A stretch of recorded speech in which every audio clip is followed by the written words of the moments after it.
ডিমের দাম সকালবেলা ভোর রাতে ৩টার সময় SMS করে সারা বাংলাদেশে ডিমের দাম বাড়িয়ে দিচ্ছে।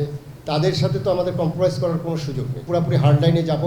অনিয়ম থাকলে ডিম ব্যবসায়ী সমিতি বন্ধের হুঁশিয়ারি সহ নানান রকম পদক্ষেপের কথা জানানো হয় মঙ্গলবার দুপুরে ডিম ব্যবসায়ী সমিতিকে নিয়ে ভোক্তা অধিকার সংরক্ষণ অধিদপ্তরের মতবিনিময় সভায়। এত পদক্ষেপেও যেন নাকে তেল দিয়ে ঘুমান ব্যবসায়ীরা। বুধবার দুপুরে রাজধানীর কাপ্তান বাজারে অভিযান পরিচালনা করে ভোক্তা অধিকার সংরক্ষণ অধিদপ্তর। উঠে আসে নানান রকম অনিয়ম। এ সময় 2,26,000 ডিম ক্রেতা প্রতিষ্ঠান মেসার্স জহিরুল ট্রেডার্স দেখাতে পারেননি 1 লাখ ডিম বিক্রির রসিদ। ডিম ক্রয়ের পাকা ক্যাশমো সংরক্ষণ এখনও করা হচ্ছে না এবং বিক্রির ক্ষেত্রে যে পাকা ক্যাশমো প্রদান করতে হবে সেটিও আমরা এমন পাই নাই। এ সময় কাপ্তান বাজার মালিক সমিতির সাধারণ সম্পাদক দোষ স্বীকার করে বলেন, অনিয়মের সাথে জড়িত না ব্যবসায়ীরা, রয়েছে তাদের গাফিলতি। এখন জন্ম সনদ দিয়ে খোলো বিকাশ স্টুডেন্ট অ্যাকাউন্ট, নিজের বিকাশ নিজে কর।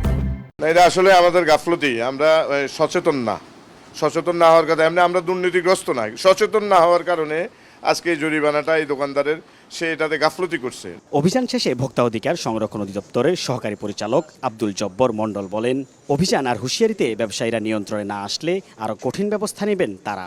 গুরুত্বপূর্ণ সকল বাজারে অভিযান চলছে, আমাদের অন্যান্য সহকর্মীরা সেখানেও অভিযান পরিচালনা করছেন।